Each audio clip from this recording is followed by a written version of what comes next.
Baik, selamat datang teman-teman.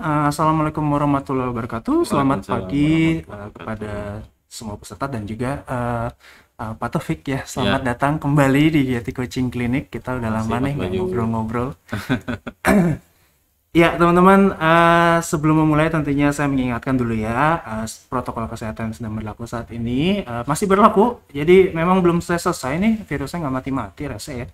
Eh, Pertama adalah menggunakan masker, makanya kita pakai masker di sini. Lalu menjaga jarak satu sama lainnya, mencuci tangan dengan sabun dan air mengalir, dan menghindari keramaian. Dan yang terakhir adalah mengurangi mobilitas dan interaksi ya.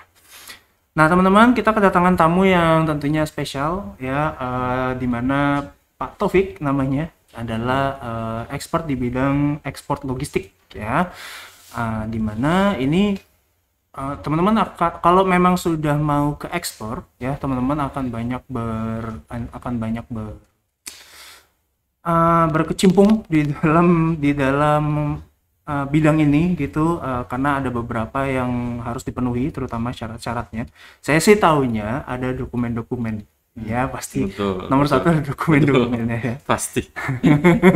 Nah, sisanya saya Nggak udah bisa nggak tahu tidak. lagi deh. Tapi ya begitulah, itu yang salah satu yang kita akan bahas. Nah, teman-teman, mungkin yang baru pertama kali lihat Getty Coaching Clinic atau Daily Coaching Clinic ini adalah sarana bagi para alumni pelatihan Getty dan juga sarana bagi UKM-UKM binaan Getty, di mana teman-teman bisa bertanya ya di grup. Kami menyediakan media yaitu Telegram Group untuk bertanya, dan memang kita live juga. Ada di live di Telegram juga, Telegram channel alumni dan peserta GT Inkubator gitu ya. Nah, untuk teman-teman yang tapi kami juga membuka ilmu ini untuk teman-teman yang mungkin belum join ke GT gitu ya, mungkin belum pernah ikut pelatihan kami. Kami buka di YouTube dengan channel GT Inkubator. Jadi teman-teman yang belum subscribe, silakan subscribe karena kita akan tiap hari ada gitu ya, materi topik-topik yang diadakan di coaching clinic. Kalau teman-teman mau bertanya, maka silakan. Kami juga ada nih banyak ya informasi tentang kelas-kelas kami, di mana memang mohon maklum, memang kalau untuk hak bertanya itu sendiri gitu ya. Teman-teman mungkin bisa juga tetap bertanya, mungkin kayak misalnya di Instagram kami di @getty.incubator kayak gitu-gitu. Itu silakan. Tapi dari segi materi sendiri kami menyediakan ini khusus untuk para alumni dan UKM binaan kami. Gitu ya. Seharusnya sudah cukup gitu ya iklannya. Nah, Pak Taufik, sebelumnya Assalamualaikum warahmatullahi Waalaikumsalam wabarakatuh. warahmatullahi wabarakatuh, Mas Bayu. Selamat Sehat Pak Taufik? pagi. Alhamdulillah sehat. Eh, tadi kayaknya agak mepet ya kita, Iya, Pak Taufik ya. Sibuk agak teman-teman. macet di jalan. Oh, macet. Oh, Macet oke. betul. Kirain ngurus mungkin ada sesuatu kayak Enggak, logistik lagi gitu. enggak. Nah, Pak Taufik, mungkin saya langsung masuk ke pertanyaan pertama ya, Oke. yang paling penting. Misalnya teman-teman ini ada yang mau mulai ekspor gitu ya. Sebenarnya dokumen apa aja sih, Pak Taufik, yang kita harus siapin gitu ya? Ada dokumen apa aja? Oke. Pertanyaannya itu. Sebelum saya mulai, Assalamualaikum warahmatullahi Oh ya, wabarakatuh. Saya nyapa dulu oh iya, belum. teman-teman alumni Gaters ya Ya, nyebutnya ya. Getters. Sahabat Gaters semuanya, selamat datang. Selamat mengikuti coaching klinik dari Mas Bayu, Bayu Asta. Jangan lupa untuk selalu ikut ya coaching klinik karena di situ ilmu-ilmu kalian akan terus terasa. Baik, sebelum saya menjawab pertanyaan dari Mas Bayu nih, sebenarnya kalau kita bicara ekspor ini sebenarnya luas ya. Tidak hanya satu puzzle-puzzle saja, tapi beberapa rangkaian proses yang memang dari A sampai Z yang memang harus kita jalankan. Tapi saya akan make it simple aja terkait dengan proses ekspor ya, terutama bagi pemula-pemula, jadi ibaratnya newcomers lah yang ingin memulai bagaimana sih saya ekspor, startnya dari mana begitu kan. Nah, sebenarnya ada beberapa tahapan. Makanya tadi di awal saya bilang Mas Bayu tadi sempat memperkenalkan saya sebagai expert ya. Saya bilang masih belajar gitu. Kenapa saya bilang seperti itu? Karena terus terang di dunia ekspor ini tidak ada yang stagnan. Oke. Semuanya dinamis gitu. Jadi peraturan selalu berubah-berubah. Oke, kalau kita ekspor pada saat tahun berapa gitu ya, untuk saat ini mungkin tidak bisa dibilang ekspor selama dia tidak coba untuk mengeksplor maupun mempelajari perubahan tadi gitu. Ilmunya harus diupdate. Betul, ilmunya harus diupdate karena terlepas dari itu juga peraturan-peraturan pemerintah ini selalu berubah-ubah Mas Bayu. Ya, kadang 3 bulan berubah, ya kan 6 bulan berubah, 1 tahun berubah, dan itu perubahannya itu benar-benar signifikan begitu loh. Dan notabene yang dalam istilah kami itu di lapangan tuh kemarin bisa, kenapa sekarang nggak bisa. Nah, itu sering terjadi seperti itu di dunia ekspor maupun di dunia impor dan dunia logistik ya pada umumnya. Nah, sebenarnya memang itu yang terjadi. Jadi sebenarnya di dunia logistik ini tidak ada yang expert sebenarnya. Yang ada adalah orang yang selalu mau update akan perubahan gitu. Karena kalau kita expert pada saat itu misalkan tahun 90-an expert, ya sekarang udah nggak pakai lagi gitu kan. Hanya bisa dibilang oh saya pernah seperti itu. Praktisi mungkin lebih tepat. Betul, praktisi. Makanya dalam arti ini juga jangankan kami di praktisioner ya. Ya. Di Bea Cukai sendiri ya sebagai pelakunya sendiri itu kadang-kadang juga sering tidak update juga. Nah, itu yang kadang-kadang suka terjadi permasalahan di situ gitu loh. Jadi mungkin mindsetnya masih mindset peraturan yang lama, sedangkan sekarang sudah peraturan yang baru berhadapan dengan pelaku bisnis, ya kan akhirnya bentrok. Gitu loh. Lagi seperti itu. Kadang sering terjadi seperti itu. Oke, kalau misalkan memang ada teman-teman getters semua yang ingin memulai mulai ekspor, itu sebenarnya mulailah dulu dari yang kecil. Ya kan? Contohnya gini. Kita kirim barang ke luar negeri, ke luar wilayah negara Kesatuan Republik Indonesia itu sudah dibilang ekspor. Ya. Oke. Nah, entah itu ke Singapura atau kemanapun, misalkan kita kirim oleh-oleh misalkan ya, selain makanan ya, karena kalau kita bilang makanan itu agak sulit, gitu. Agak sulit kalau misalkan kita nggak tahu triknya, gitu kan. Jadi kita kirim misalkan buah tangan ke mana? Ke Singapura atau ke Brunei atau ke Malaysia, itu sudah dibilang ekspor, Mas Bayu. Gitu kan. Itu yang hal yang kecil. Dalam artian kita kirimkannya lewat kurir, perusahaan kurir. Biasanya perusahaan kurir itu tidak menanyakan legalitas. Dia hanya pengirimnya siapa, penerima siapa, barangnya apa. Dikirim dalam jumlah yang kecil. Karena kalau kurir itu dia ada limitasi. Misalkan kurang dari 5 kilo. Kurir nih mungkin contohnya nggak apa sih? Perusahaan kurir, betul. Kayak DHL gitu? Betul, yang kurir internasional ya. Seperti DHL, TNT, FedEx, UPS, seperti itu, atau FedEx. SF, itu banyak. Ada apa? JNT? Enggak, TNT. Oh, TNT. Betul. TNT. Sekarang sudah dibeli sama FedEx, ya kan? Dari FedEx ada DHL, ada UPS, ada SF dan macam-macam gitu kan. Kadang-kadang juga ada perusahaan-perusahaan yang memang tidak bergerak di bidang kurir, cuman dia ada servis untuk kurir gitu loh. Seperti Lion Parcel. Gitu. Lion Parcel itu dia bisnisnya adalah bisnis di maskapai penerbangan, tapi dia ada servis tersendiri untuk pengiriman gitu. Tapi itu tidak seperti perusahaan kurir pada umumnya, dalam artian door to door. Kalau dia biasanya port to port saja. Seperti itu. Nah, itu yang membedakan.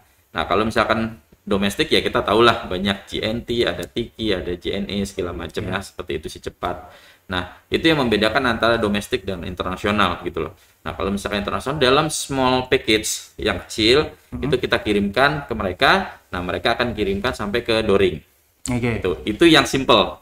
Tapi kalau misalkan kita mau lebih spesifik lagi, nah ini tahapannya banyak, Mas. Salah satunya adalah ginilah, saya bikin simple.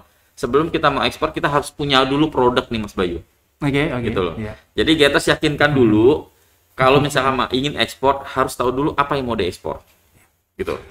Barang saya apa yang mau diekspor ya? Entah itu makanan. Ini ngomonginnya kategori ya? Betul.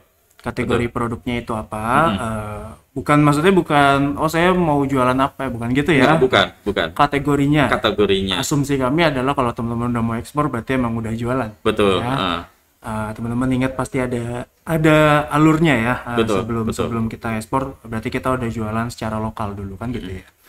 Tadi mungkin sebelum terlalu panjang ya. Saya mau menjaga di bagian ini dulu. Karena teman-teman juga pasti banyak misalnya kayak istilah-istilah tadi. Salah satu contohnya port to port sama door to door. Port to port itu apa, door to door itu apa? Port to port ini adalah pelabuhan ke pelabuhan. Jadi kita kirimkan barang, bawa ke pelabuhan pelabuhan nanti di package, nanti dia terbangkan ke pelabuhan, misalkan dari Jakarta ke Singapura. Maka kita antarkan ke Soekarno-Hatta, ke counternya, lalu dari mereka nanti diterbangkan ke Singapura. Nah, nanti pihak penerima di sana akan mengambil di pelabuhan di Singapura. Itu adalah port to port. Kalau door to door, itu bisa dua, antara kita mengantarkan ke kantor kurir terdekat, atau dia pick up ke rumah kita. Sampai dengan barang itu diantar sampai ke final destination atau sampai ke penerima terakhir. Gitu. End usernya itu adalah door to door. Jadi gitu. Karena ini ke luar negeri ya. Betul. Bedanya nggak semuanya door to door. Kalau kita kan zaman sekarang kan door to door semua ya. Karena kalau kurir biasanya door to door, Mas. Tapi yang internasional pun gitu. Iya, betul. Kalau kurir internasional itu biasanya umumnya door to door service. Baik. Tapi pasti lebih mahal. Betul, lebih mahal, lebih mahal. Kalau kita ngomongin forwarder atto kargo itu port to port. Forwarder. Jadi ada yang kalau kita barangnya kecil, kita lewat perusahaan kurir. Tapi kalau misalkan kita barangnya besar, kita pakai kargo menggunakan jasa forwarder. Seperti itu. Memforward yang urusannya memforward, yang mengurus dokumennya segala macam. Nah, tentunya ini kan kalau kita port to port, tapi standarnya berarti si pembelinya sendiri pun akan datang ke portnya. Betul. Untuk mengambil. Kecuali mungkin ada koordinasi sebelumnya bahwa nanti ada kurir yang ngambil di port. Itu biasa kalau port to port jarang ada. Jarang ada seperti itu. Bisa juga ada port to door juga ada. Port to door. Jadi kita kirimkan ke port, nanti di sana sampai di port di dooring lagi. Ada servis lagi tambahan. Gitu. Itu tergantung dari perusahaannya masing-masing. Saya soalnya bayangin kalau ini ya, Pak Taufik ya, kalau beli barang online, tapi dari luar negeri gitu. Betul. Kita kan diminta alamat, berarti ini pasti to door. Entah betul. Itu dari port, entah itu dari door, tapi kan itu to door. Gitu. Kalau kita beli marketplace, door to door service. Marketplace. Kalau yang biasanya forwarding gitu, kita belinya di mana biasanya? Itu kalau forwarding biasanya kita arrange sendiri. Arrange sendiri. Jadi kita mau pakai penerbangan apa, mau pakai shipping line apa, itu kita sendiri menentukan karena kan harga freight-nya berbeda-beda. Itu kalau e-commerce gitu ya. Kalau kita punya website-nya sendiri, maka urus sendiri deh tuh. Betul. Jadi kalau kita bicara dokumen nih, yang umumnya dokumen itu adalah BL kalau menggunakan bill of lading kalau menggunakan transportasi laut, RW bill kalau menggunakan transportasi udara, gitu kan. Kalau kita sebutnya itu kalau di bahasa domestiknya adalah resi pengiriman, resi. Tapi kalau di bahasa kargo atau internasional itu RW bill untuk udara dan BL untuk laut. Itu untuk dokumen penerbangannya. Sedangkan untuk dokumen barangnya harus ada invoice dan packing list. Gitu loh. Itu yang wajib dulu. Jadi 3 ini itu. Umum ya, barangnya apapun. Umum, betul. Harus ada invoice, harus ada packing list. Nah, bedanya apa antara invoice dan packing list? Invoice ini adalah menyatakan nama barang, jumlah kuantitinya, satuannya, harga satuan, dan total jumlah barangnya. Total harga barangnya. Gitu. Misalkan kita beli handphone misalkan. Ini kepentingan pajak. Betul. Misalkan kita kirim handphone, ekspor handphone misalkan. Nah, itu misalkan ada berapa piece di situ, satuannya apa. Nah, per piece-nya tuh harganya berapa? Total berapa? Itulah informasi yang ada di invoice, selain informasi pengirim, penerima maupun nomor RW bill serta nomor invoice ataupun tanggal. Dan cara pembayarannya biasa ada di situ. Nah, kalau packing list itu hanya menginformasikan terkait dengan barangnya aja, berapa beratnya, berapa dimensinya, atau berapa kubikasinya. Persatuan atau per totally. Jadi dia nanti ada totalnya gitu. Jadi misalkan nggak pakai harga lah intinya. Nggak pakai. Kalau harga itu diinformasi di commercial invoice. I see. Kalau packing list terkait dengan barangnya. Gitu. Jadi yang biasa kita tahu mungkin resi yang biasa kita lihat adalah packing list lah. Betul. Karena kan nggak ada harga biasanya. Tapi ini berarti tambahannya buat teman-teman adalah tadi namanya apa? Commercial invoice. Atau kita sebutnya invoice. I see.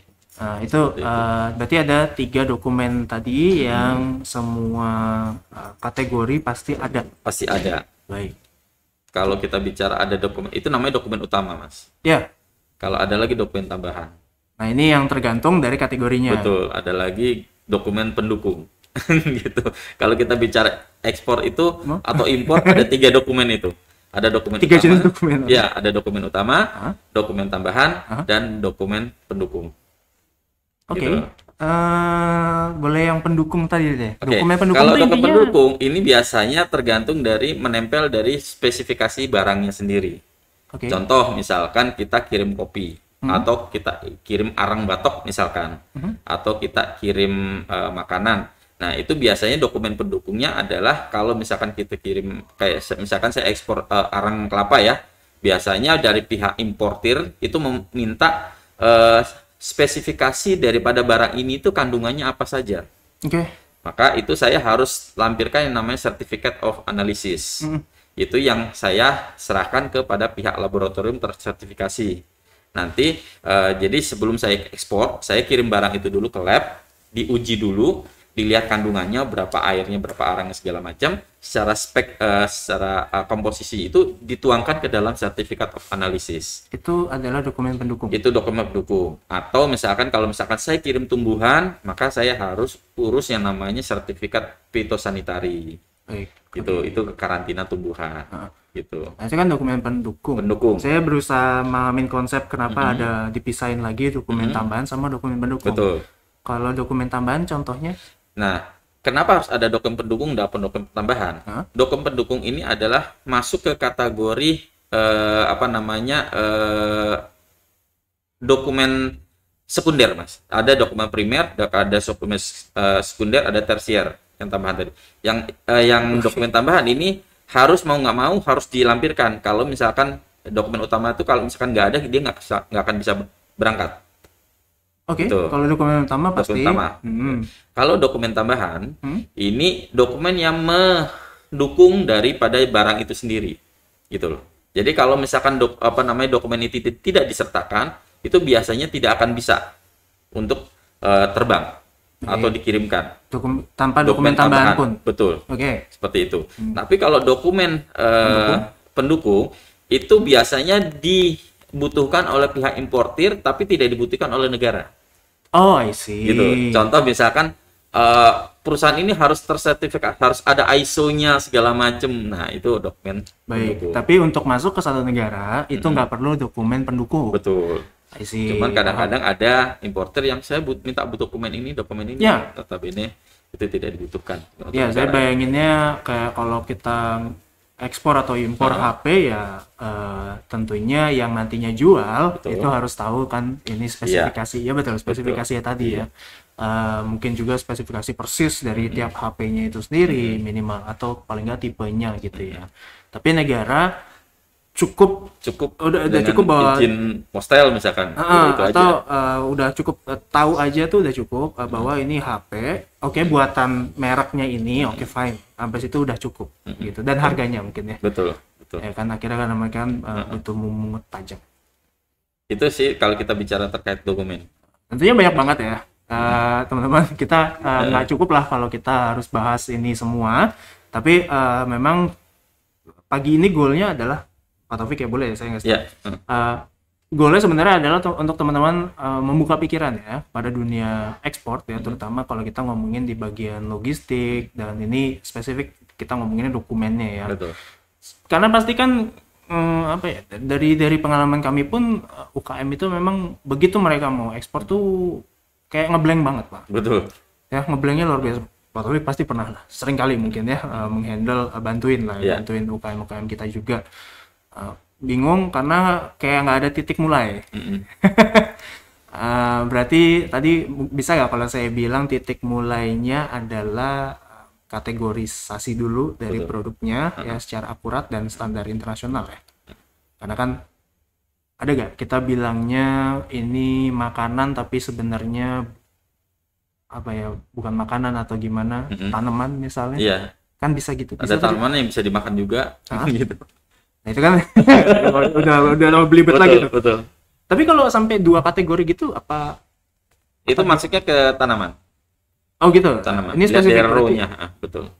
Kecuali kalau misalkan karena kategori ada banyak Mas, ada tanaman hidup, ada memang olahan tanaman, ada makanan dari tanaman begitu. Nah, itu kategorinya kita masukkan ke situ.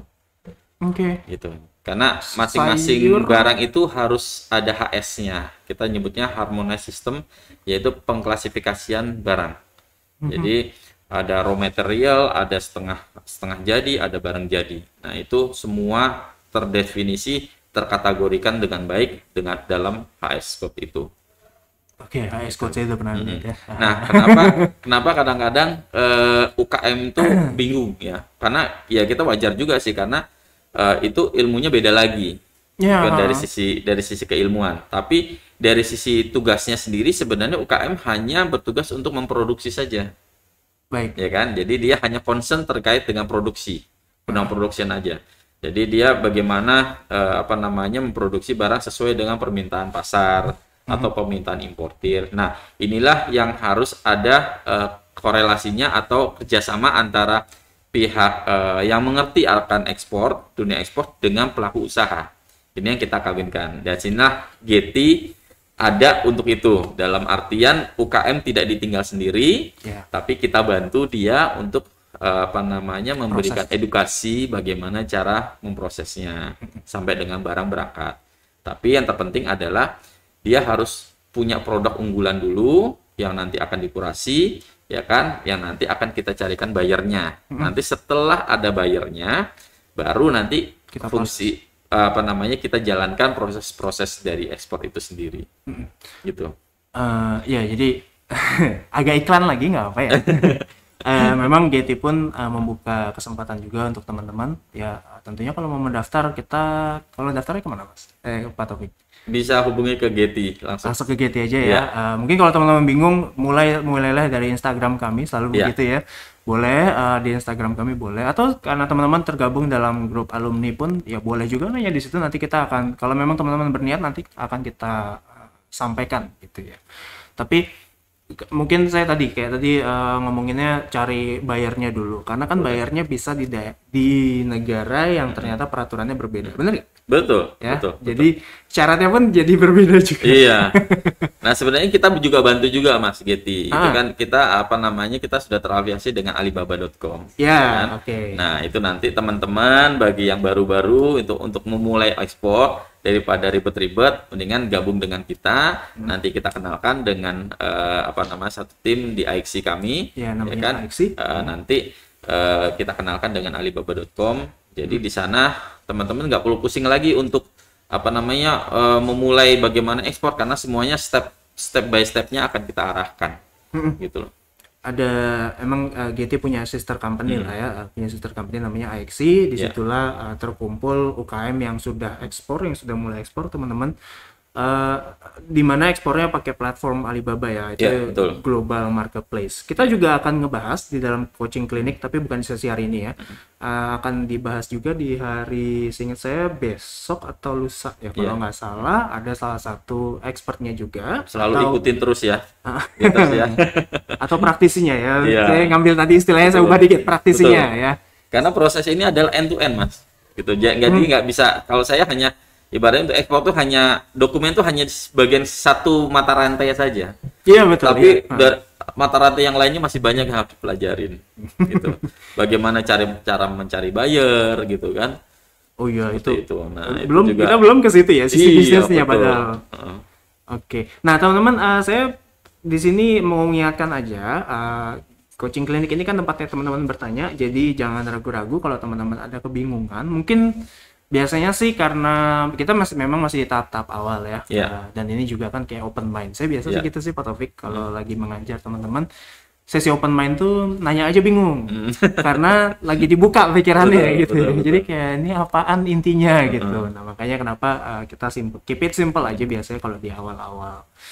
Jadi silakan teman-teman yang mau bertanya ketik di grup diskusi pelatihan dan alumni Getty yang ada di Telegram ya, teman-teman yang tergabung dalam alumni dan UKM binaan kita, silakan. Jadi sebelum ada pertanyaan ya tentunya saya nanya duluan. Boleh, kan gitu ya. Belum ada yang nanya ya? Belum sih. Saya ngelihatnya pasti masih pada bingung juga. Kenapa saya bilang gitu? Karena saya sendiri bingung. Untuk ekspor soalnya kan sudah beda negara ya. Saya cuma kebayangnya gitu sih. Pasti tiap negara kan beda-beda. Iya.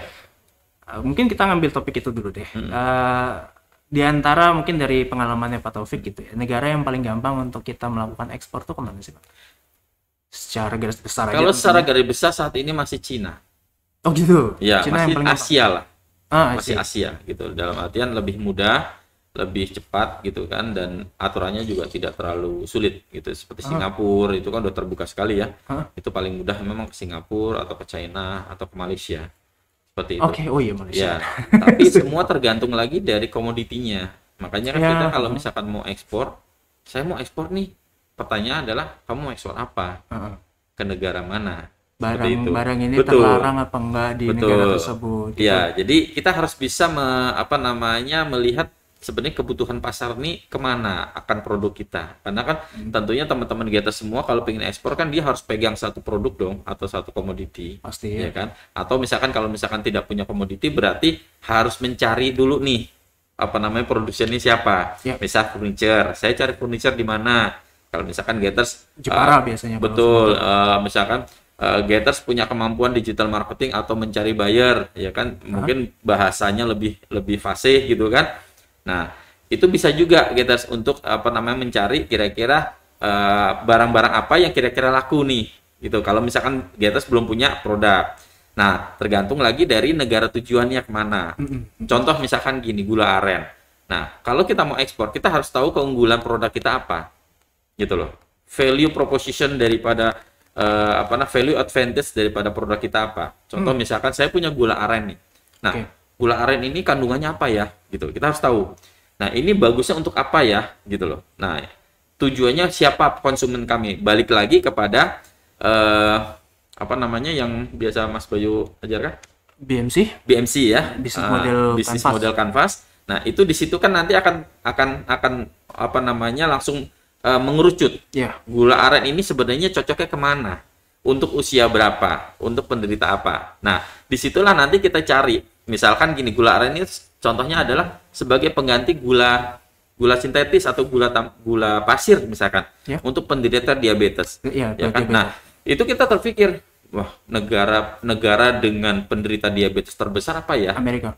Amerika misalkan kita, atau Jerman misalkan. Nah, berarti itu pasar yang kuat tuh di sana. Tinggal kita ramu lagi untuk narasi daripada produk kita bagaimana, baru kita pasarkan ke Jerman bahwa gula aren ini bagus untuk penderita diabetes. Nah, itu kan udah kelihatan, sudah mulai mengerucut seperti itu. Begitu cara pemikirannya gitu. Jadi dalam arti biar nggak bingung lagi gitu. Kebayang ya teman-teman ya. Jadi cari pasar ini masih bentuk yang masih simple ya. Kita pakai data. Kita belum ngomongin dokumen dan prosedur nih, dalam artian kita mau coba buka pangsa pasar dulu nih dari produk kita gitu. Tapi emang zaman ini ya, diabetes banyak ya? Iya. Saya soalnya kemarin lihat data WHO atau gimana. Amerika termasuk 5 besar. Terus saya kayaknya dalam kepala saya nembak Amerika emang paling parah diabetes. Soalnya kan banyak yang obes ya. Betul. Kebanyakan obes. Tapi kalau diabetes beda dengan obes. Mungkin saya menyatukan dua data itu. Betul. Ini nyari demand dari satu negara. Dan ini datanya terbuka biasanya kalau Pak Taufik ya Google aja gitu di Google. Ada beberapa website tertentu. Kalau saya misalkan exportimport.com gitu kan. Exportimport.com. Untuk atau exportgenius.com itu juga bisa mencari data di sana terkait dengan demand seperti itu. Ya pasti banyak sih infonya. Enak kalau sekarang yang kan paling gampang sebenarnya ikut di Getty, kita akan arahkan gitu sih. Produknya apa gitu. Ya contohnya ini maaf ya, iklan lagi ya. Di alibaba.com itu kita tinggal masukin aja komoditi, keluar semuanya. Gitu. Iya teman-teman, jadi jangan ragu.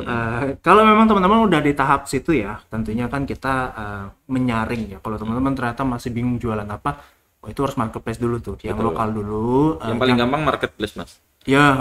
Dan kalau yang saya omongin tapi lokal Pak. Maksudnya kalau misalnya teman-teman masih baru mau mulai ya tentunya jangan langsung main ke ekspor. Kecuali mungkin kalau pengecualiannya bisa nggak saya bilang teman-teman dapat komoditi nih. ketemu gimana deh caranya gitu ya, tapi dapat komoditi ya bisa aja kali Bisa aja, nggak ada masalah. langsung ya. Bisa langsung. Pengecualian di situ mungkin teman-teman ada yang bisnisnya seperti itu, nemunya komoditi Seperti tertentu. kemarin saya coba ketemu teman lama saya, udah lama nggak ketemu, tapi ternyata dia kontekan dengan saya. Ternyata dia bilang begitu dia tahu saya main di ekspor, dia bilang, waduh kemarin saya dapat teman tuh dari dari Iran, dia bilang kayak gitu. Nah dia dia butuh produk dari Indonesia gitu loh. Dia butuh karkol misalnya. Nah itu gimana tuh? Charcoal, betul. Arang. Dia butuh arang gitu kan. Dia butuh charcoal. Nah akhirnya ya ngomong akhirnya ya sudah, kamu udah dapat belum Barangnya. ininya? Berarti kan itu bayarnya yang datang kan? Bayarnya dari Iran datang ke Indonesia gitu, ketemunya dia. Saya butuh charcoal nih dari Indonesia, kamu bisa nyariin nggak gitu. Nah di situ akhirnya karena bayarnya sendiri yang datang, akhirnya kita sudah tahu bahwa dia butuh charcoal. Nah kita coba cari charcoal. Gitu. Jadi kebetulan kemarin ada teman saya juga yang jual charcoal juga di Semarang, saya arahkan ke sana, ketemu, harganya cocok, ya langsung diekspor. Gitu. Itu urus sendiri itu sih. Iya betul, itu urus sendiri dan kita arahkan. Itu saja. Jadi ada juga yang seperti itu ya. Iya, ada juga yang kita belum dapat buyer, kita cari dengan cara kita sendiri, atau ada juga buyernya datang ke Indonesia, itu banyak juga Mas. Gitu. Seperti di Bali itu buyer itu datang Mas. Ke Bali, di Jepara, di Ke Bali nyari apa biasanya? ini handicraft. Oh, handicraft. Handicraft ya. Handicraft. Saya kebayangnya juga sih. Iya. Handicraft, jadi dia beli di sini betul, dia dalam jumlah yang banyak. Anggap aja cuma 20 feet lah gitu lah. Cukup untuk 20 feet, dimasukkan semua ke kontainer itu, dikirim. Boleh tanya 20 feet atau apa? 20 feet itu kontainer yang ukuran kecil Mas. Kontainer. Oh, ukurannya Kontainer, satuannya betul, pakai betul. feet. Feet ini maksudnya feet kaki panjang Iya, kan? betul. Oh, itu dibilang ukurannya 20 feet. 20 yang feet. kontainer yang kecil. Betul, kontainer kecil. Jadi ada kontainer kecil yang 20 feet, ada yang 40 feet, ada 45 feet. Gitu. Oke. Itu kalau udah main kontaineran. Iya. Jumlahnya besar gitu. Tapi kalau misalkan bisa juga dalam jumlah yang kecil, tidak sampai kontainer, itu kita nyebutnya LCL gitu loh. Singkatan dari? Nah, LCL itu adalah less container load. Nah, kalau FCL adalah full container load. Oke. Jadi Kalau kita mau pakai satu kontainer itu berarti satu kontainer itu milik kita. FCL. Isinya FCL, Full container load. Full kontainer itu kita pakai sendiri. Oke. Pemiliknya ada kita. Tapi kalau less container load atau LCL, itu satu kontainer 20 feet itu Sama terdiri orang. dari konsolidasi semua orang di situ. Ya, Ada patungan. barang saya, ada barang Mas Bayu, ada barang siapapun di situ. Itu patungan ya. Betul, patungan seperti itu. Karena emang kan ngirimnya soalnya harus pakai kontainer ya. Betul. Dalam Pengiriman tetap pakai kontainer. Cuman dia paling cuma 100 kilo gitu kan. Jadi harus nyatu sama yang betul, sama forwarder nggak mungkin 100 kilo dikirim. Pasti sama dia dikonsolidasi sampai dengan satu kontainer tersendiri. Ya, Baru nanti pasti dikirim. habis itu kemudian kan pasti ada manajemen sendiri Betul. untuk memisahin ini barang Betul. siapa. Nah, Pak Taufik, kita di hari ini udah sampai di penghujung acara. Memang Nggak saya terasa ya. iya, kalau ngobrol ya begitu ya teman-teman. Walaupun materinya pun berat gitu ya. Buat saya sih. Kalau buat Pak Taufik mah ini makanan sehari-hari kali ya. Iya, betul. Ya, untuk daily coaching clinic ini, teman-teman saya mengingatkan memang kita akan ada tiap hari ya. Di bulan ini pun sudah dicanangkan untuk berjalan tiap hari. Jangan khawatir kalau teman-teman belum puas nih ngomongin soal ekspor-ekspor. Kita akan ketemu lagi dengan Pak Taufik insya Allah di hari Jumat depan. Ya, bukan Jumat ini tapi di Jumat depan masih di jam yang sama. Jadi tentunya untuk teman-teman yang belum tergabung dalam grup Telegramnya, silakan langsung join ya. Diajak juga teman-temannya untuk join di grup Telegram kita di grup alumni dan peserta GT Inkubator gitu ya. Untuk teman-teman yang belum menjadi belum menjadi pesertanya GT, tentunya masih bisa melihat konten daily coaching clinic di YouTube GT Inkubator gitu ya. Jadi subscribe biar teman-teman nggak miss pelajarannya, karena tentunya kita ada banyak sekali. Saya juga mengingatkan kepada teman-teman bahwa GT Inkubator pun sedang membuka kelas sertifikasi, contohnya yaitu adalah sertifikasi digital marketing ya. Infonya ada di layarnya teman-teman seharusnya. Untuk pendaftarannya nanti akan ada di link di description ya. Untuk yang di YouTube ada di description. Untuk teman-teman yang ada di grup Telegram apa namanya seharusnya sudah juga diberikan ya link untuk pendaftarannya itu sendiri. Kalau teman-teman bingung, kita tentunya membuka channel yaitu adalah di Instagram getty.incubator. Teman-teman mau nanya apapun silakan di DM aja itu standby CS-nya. Mbak dan Mas CS-nya sudah standby untuk menjawab pertanyaan teman-teman. Nah, untuk hari ini Pak Taufik, thank you sudah Sama-sama, Mas sharing. Bayu. Kita Mas Adi. banyak banget yang kita bisa ambil ya barusan. Nggak tahu nih, insya Allah sih teman-teman paham ya. Iya. Walaupun agak overload nggak apa-apa. Nanti pun replaynya teman-teman bisa lihat lagi di YouTube-nya ya. Untuk itu saya ucapkan Pak Taufik, thank you Sama-sama, ya. Selamat bekerja kembali. Ya, terima Maaf kasih. sudah memakan waktunya sedikit ya. Thank you, Gators. Ya, thank you juga kepada teman-teman. Untuk itu saya ucapkan Assalamualaikum warahmatullahi wabarakatuh. Selamat Waalaikumsalam pagi dan selamat warahmatullahi melanjutkan kegiatan masing-masing. Terima kasih.